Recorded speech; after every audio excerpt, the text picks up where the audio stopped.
ሰላም የእግዚአብሔር ቤተሰቦች፣ እንግዲህ እጄ ላይ የጻፍኩትን ጽፋት እየተመለከታችሁ ነው አይደል? እዩት፣ ዝም በሉና።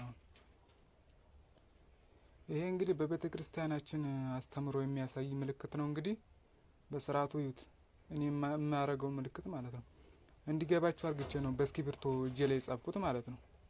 በቤተ ክርስቲያናችን አስተምሮ እንግዲህ እግዚኦ ማርና ክርስቶስ ለምን ትላላችሁስ? ዝም ብላችሁ እጃችሁን ወደ ላይ ለምን ትላላችሁ ቢሏችሁ እንኳን መረጃ እንዳቀብላችሁ ስፈልጌ ነው። ለማያውቁትም እንድታሳውቁልኝ እወዳለሁ። አሁን በቤተ ክርስቲያናችን አስተምሮ እግዚኦ ማርና ክርስቶስ በእንተ ማርያም እግዚኦ ማርና ክርስቶስ እንላለን አይደል?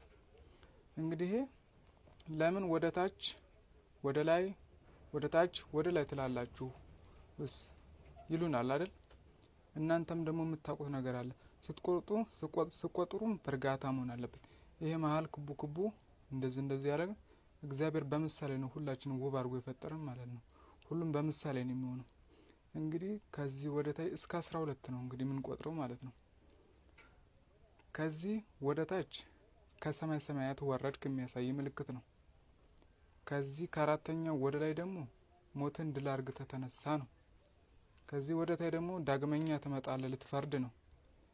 ከዚህ ወደ ላይ ደግሞ እኛንም ይዘው ትወጣለህ የሚያሳይ ምልክት ነው።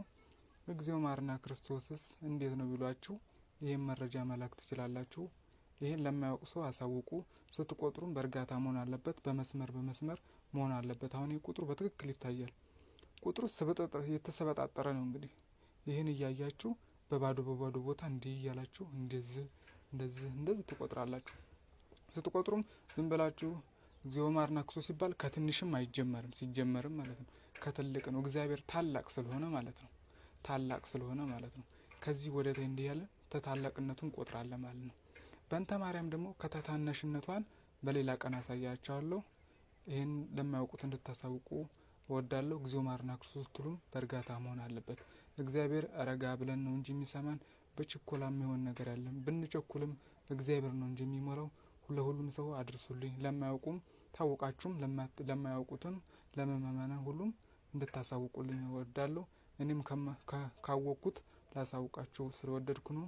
አመሰግናለሁ። ይሄን ነገር አትናቁት። ለሁሉም አድርሱልኝ። ይሄን ቀላል እንዳይመስላችሁ። ለማያውቁትም አሳውቁልኝ። አመሰግናለሁ።